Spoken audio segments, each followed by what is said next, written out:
How are we doing, guys? And it's finished Arsenal 2, Fulham 1. And I've just got back from the Emirates. And that was a bitter-sweet evening. It's probably the best way that I can describe that. So excited before the game because we all knew Bukayo Saka was returning. Like I predicted, he didn't start. We all knew that wasn't going to really happen, despite what Mikel Arteta was saying in his press conference. But you couldn't write the script, could you? He comes on and within 7 minutes, he scores. It's just unbelievable. We've missed him so much. And that's the sweet part, the bitter part. Gabriel looks like he's done his hamstring as well now. Right before we play Real Madrid. Right before we face Kylian Mbappe. Gabriel against Mbappe. That gives me nightmares already. You have to look at Gabriel tonight in the game when he came on, and it's just, he's not the level that what Gabriel is. It's just so reminiscent to when we lost Saliba in the title race a couple of years ago. Ironically, I think it was around about this time with 9 games or so to go. And we had to replace him with Rob Holding. And Sod's Law, Ben White's injured again. Don't know how serious it is, but he wasn't in the squad because he had a little niggle. And then Jurriën Timber has to go off. And his looks less serious, and he should hopefully be fine for Madrid, because otherwise you're looking at Mikel Arteta doing something silly like Partey at right back and Kirior and Saliba with Miles Lewis-Skelly, and it's like, oh no, please don't.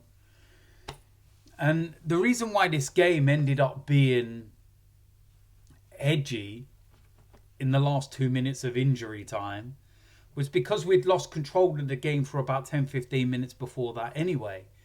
When Timber went off and Partey went right back, and we'd lost that midfield, presence and whatnot, and we were kind of on the back foot a little bit more and allowed Fulham more of the ball, and 94 of 96 played, it's 2-0, it's comfortable, they score.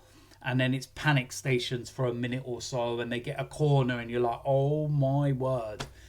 If they go and score this, how on earth will we have thrown that away from 2-0 after 94 minutes to 2-2? But it wasn't to be. We were able to, see it out, get the 2-1 win. Bukayo Saka ends up being the match winner. And yeah, it's just, like I said, it's just a bitter, sweet moment, because where you have Saka returning from a hamstring injury, you now lose Gabriel to a hamstring injury. And listen, with hamstring injuries, even if he's just felt something, even if it was just something that's not overly bad, is he going to be ready in a week's time? No, I don't think he will be. Do I think it's of the severity of a Havertz or Saka, etc.? No, probably not. That's what you're hoping anyway. It's not. But it's still going to be enough to rule him out for the foreseeable. And it's just a huge, huge blow right before we play Real Madrid and right before we face Kylian Mbappe. And like I said, Kirior against Mbappe frightens the life out of me. And listen, Mbappe is no idiot. He will know when he's playing to stay well away from Saliba and target Kirior. It's not rocket science. He'll go for the weaker of the two. With Gabriel and Saliba,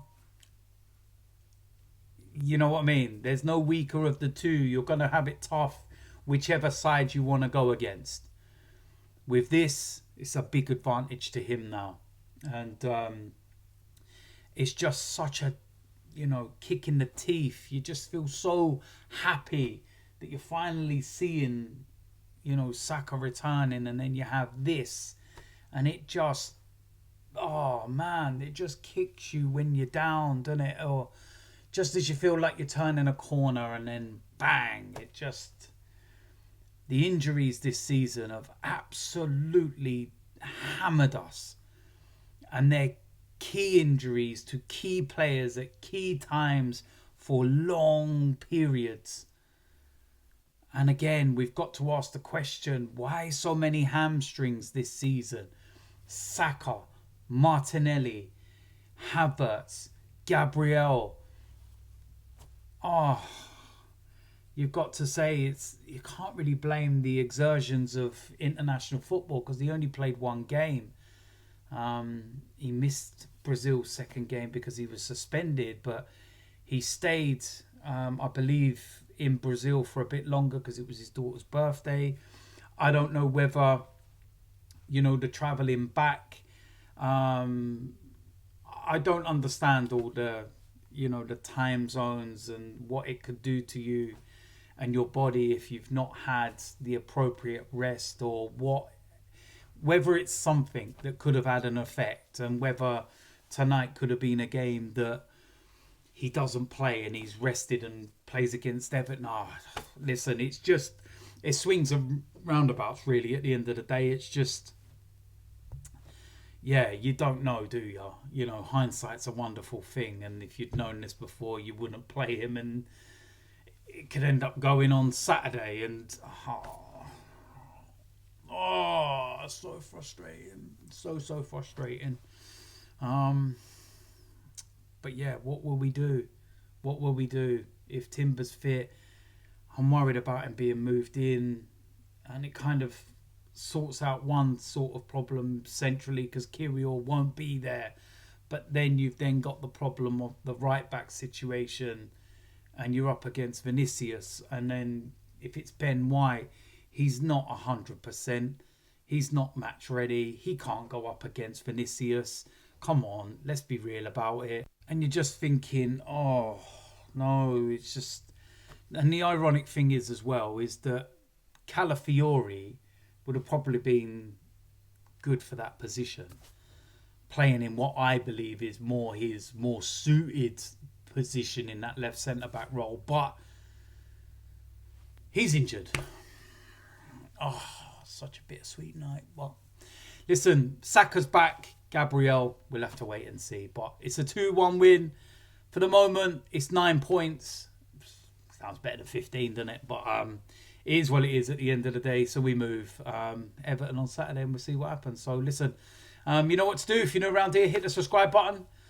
Smash a like on this video, and I will see you lot very soon. I'm out of here.